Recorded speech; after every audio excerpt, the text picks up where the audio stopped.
as a born and raised New Yorker, 9/11 hits you a little harder maybe than others. Where was I? I was a senior at the University of Richmond in my college dorm room with my roommates.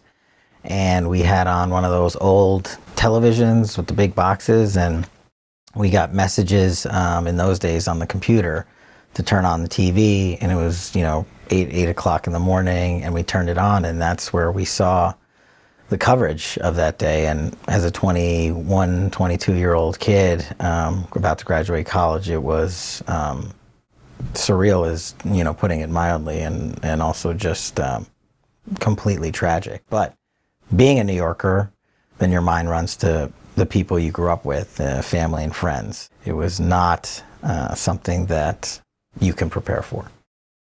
Yeah, I've gone through 4 of the 6 of the, I guess you could call it a mini series of this One Day in America documentary, told through the eyes of these people that you're describing. A few of the first responders that actually survived. There weren't many of them. Many of them perished. One person I just started watching was one of only 14 people that survived the collapse of both towers. And I don't fully understand entirely what that means even. So I think I know who you're talking about, and what he's saying, he was one of 14 people who survived the collapse of the Marriott building next door, next to the towers that was connected to One World Trade. I see. Yeah. Luckily, because of the first responders, as everybody was running out of One World Trade, these heroes were running in. Literally thousands of people survived because they went up the firewall and up the staircase as the building was burning to get people out. And they did an unbelievable job on that day. You can't even train for something like that. You just, I'm biased, but when you're born a New Yorker and you're raised in that community, that's what you do. You just don't get said no to. It's in your blood.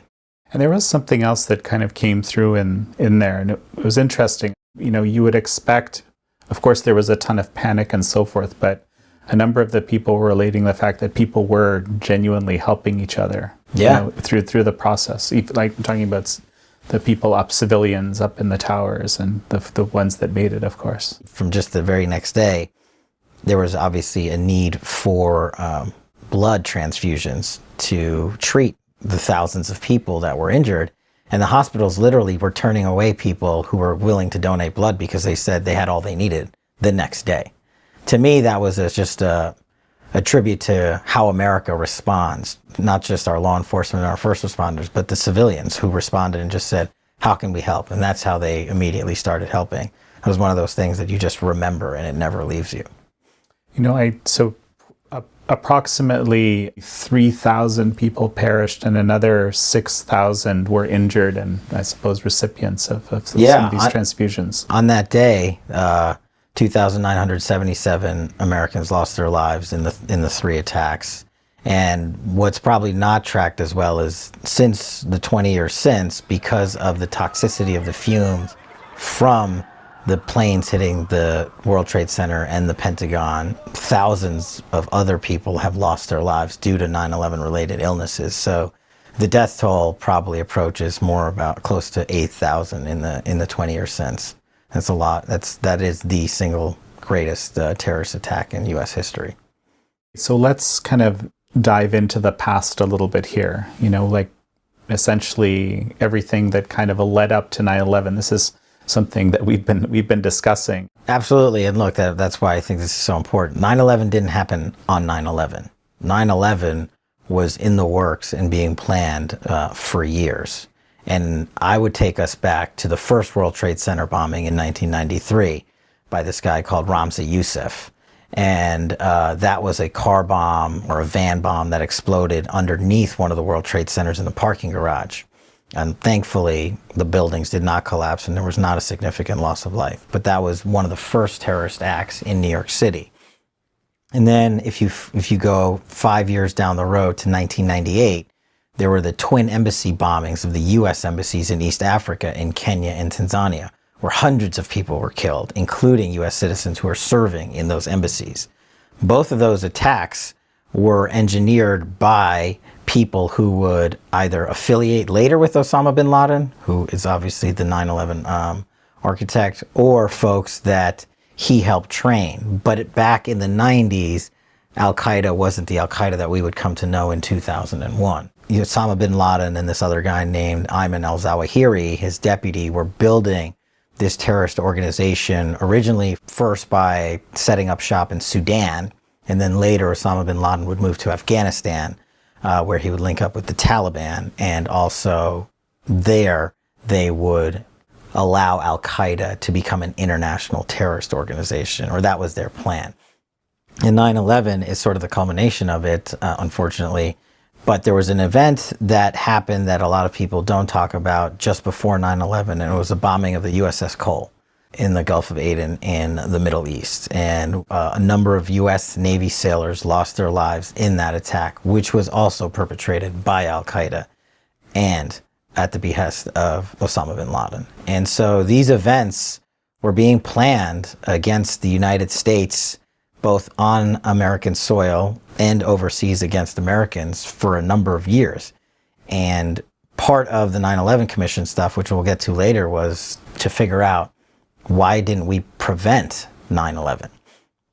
But that's a little bit of the history that leads up to 9/11, the genesis of al-Qaeda, Osama bin Laden, and the reach that they ended up ultimately having. If you asked anyone before 9/11 whether somebody could fly a commercial airliner into the World Trade Center, people would have thought you were rightfully so crazy. And then they did it. And the world stopped, and we had to rejigger how we protected this nation. And I think that was a process that took decades, and we're still tweaking it.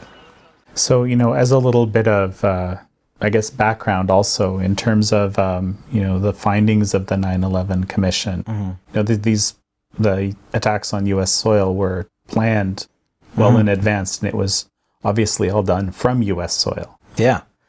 So for 9/11 specifically, there were 19 hijackers that hijacked the 3 aircraft that struck World Trade Center, the Pentagon, and the airplane in Shanksville, Pennsylvania. And those hijackers, we would learn later from the 9/11 Commission, were trained directly at the behest of Osama bin Laden in places like Afghanistan and other regions in the Middle East. And then they had to be sent to America. These individuals boarded domestic flights. All of these flights were domestic flights. American Airlines Flight 11 that crashed into the North Tower, 4 flights, because there were 2 planes that went into the World Trade Center. So 4 flights total were hijacked. The one that crashed into the Pentagon was another domestic flight, and the 4th was the one that crashed into the field in Shanksville, was another domestic flight. So al-Qaeda had to plan an operation to move these individuals into America, these terrorists, on American soil, allow them to assimilate to American culture so they wouldn't be spotted, and we did miss them, and then figure out how to board a plane, hijack it, and literally fly it into buildings and towers. And so that's an extensive operation for a terrorist organization that operates on the other side of the world in Afghanistan. And how they got in was another failure of our national security apparatus, putting the attacks themselves aside.